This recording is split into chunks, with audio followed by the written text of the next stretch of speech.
Hello boxing fans and welcome back to Andy's Cavern. How tonight? Are we all well out there? Hope you are. Good stuff. Oh well, what we're thinking tonight?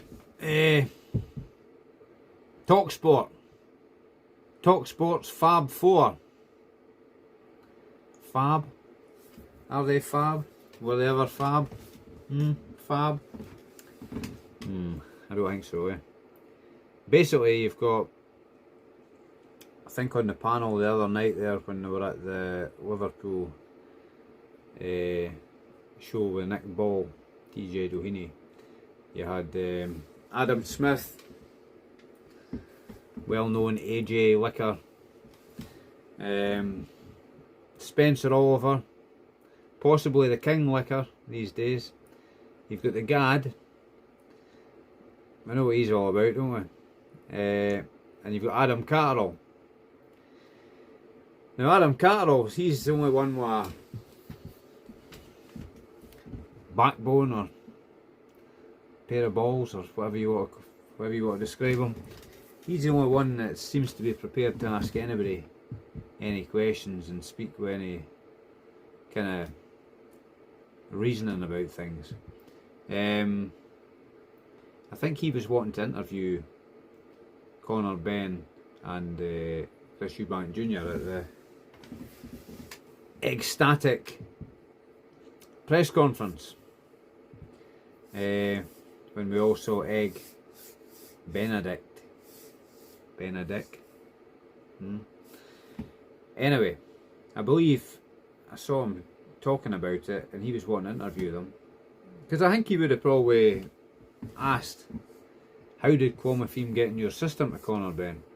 But I think he was denied access to carry out any interviews, so he seemed to be restricted. That's what I saw anyway. Yeah, which is a bit disappointing. And then you've got them the other day, and Simon Jordan gets the honourable member mention.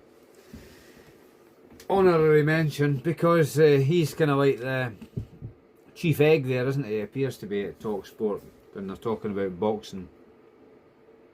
And at least he had a bit of common sense in his head when they were talking about, I think, was it AJ Joshua fighting Parker for the interim WBO heavyweight title. How does Anthony Joshua deserve a world title shot? He's just got flogged by Dubois.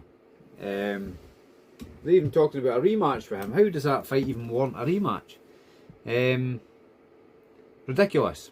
Yeah, you've got Spencer Oliver bigging him up big time, totally hanging out the back of him, trying to make a case for him, but how can you make a case for that?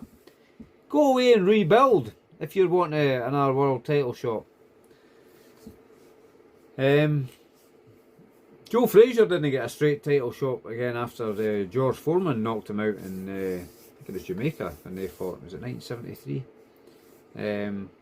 He didn't get another title shot for years after that. Till after, I think his next title shot would have been the Thrill in Manila, so you'd be talking 75, so at least another 2 years. Yeah, Anthony Joshua gets flogged and I think he should be getting another world title shot. There was somebody who was even talking about him fighting Usyk at one point. I'm like, what? That might have been Eddie Hills though, but he's going to say that, and he'll say anything to try and create a narrative. But no, there's no way he deserves a shot at either Dubois or Parker, I would say. Why he had a rematch clause going in as a challenger against Dubois, it's all a bit... You couldn't make it up, as I say, but he's commercially viable, isn't he? He's commercially viable. Why didn't he buy into all this commercially viable nonsense? Can't get my words out tonight. Again, it's late, isn't it? I didn't buy into that commercially viable nonsense. People should get title shots on merit. So, if he wants a title shot, he needs to go and rebuild, get a couple of decent wins under his belt, and then come back to the table. But at this stage of his career, there's probably a risk of him getting beat by probably any of the top 10 guys. so they don't want to risk it. They want to cash out with a Fury fight, but that's not there at the moment, is it? He's retired, so he says. So if he's retired, forget about him now, eh? Move on, do something else. And then, of course, the Dubois fight's a massive gamble. I don't ever see him beating Dubois. Dubois' young, upcoming, oh, you can say upcoming, he's there now and he's got a title, so, and he's hungry. So, but where is Dubois? That's another mystery, isn't it? Are we going to have to send a search party out for him? He's gone missing. You're hearing people speaking on his behalf, varying stories. If you look at Canada Bob's channel, Canada's boxing channel, he covered it quite well in a video that was here today or yesterday. So look up that and like and subscribe to Canada's boxing channel.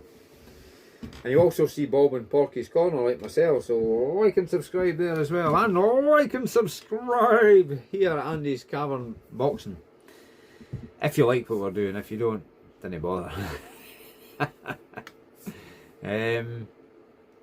But no, it's just a farce, isn't it? It's actually farcical what's going to even suggest that he's could get a world title shot. Eddie Hearn's obsessed about him being a 3-time world champion. 3-time world champion.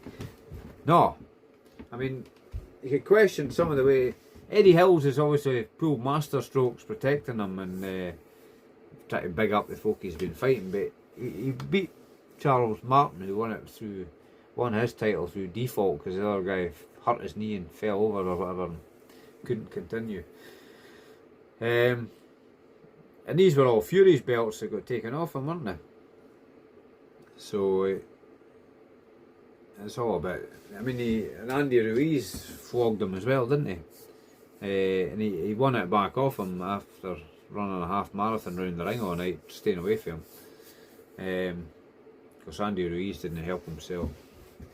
Eating himself out the championship, didn't he? He'll probably regret that now.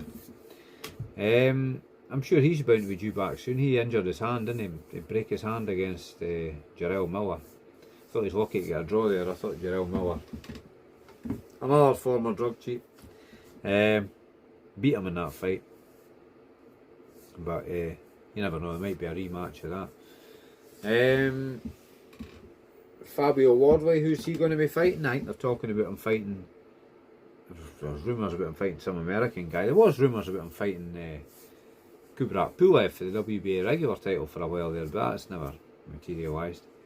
I heard Bricktop saying Moses Atumo is going to be fighting sometime soon, but he wouldn't say who it was, but there was whispers of him fighting Pulev at one point, so it could be that. Could he be fighting Pulev for a shot at the WBA regular title? That's possible. Or would they stick him in where... We've got Caballeros, the WBC interim title.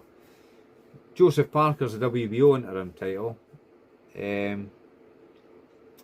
Dubois has got the IBF title, hasn't he? And then Usyk's got the rest of the real titles, doesn't he? He's the real champion, eh?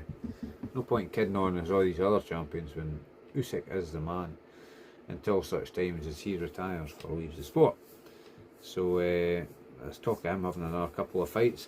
Personally, I'd rather see the fight with him and Parker than seeing Dubois again and with Usyk, because I think it's just going to be a rerun of what happened the last time.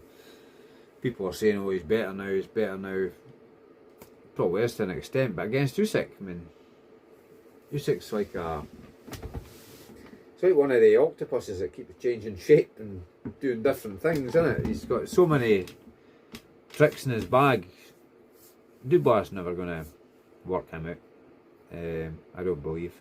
I think Parker would be a better fight for Usyk, probably more competitive, but I would still say Usyk wins quite comfortably. But I'd rather see that. Why does Usyk have to keep fighting everybody twice? That's just a nonsense, isn't it? So that's what I think anyway. Maybe you think something different. As always, I'm happy to agree to disagree. Okay, so we shall leave it at that just now, and hope you're all well out there, guys. And till the next time, be happy and be healthy, and cheery bye the now. Cheers.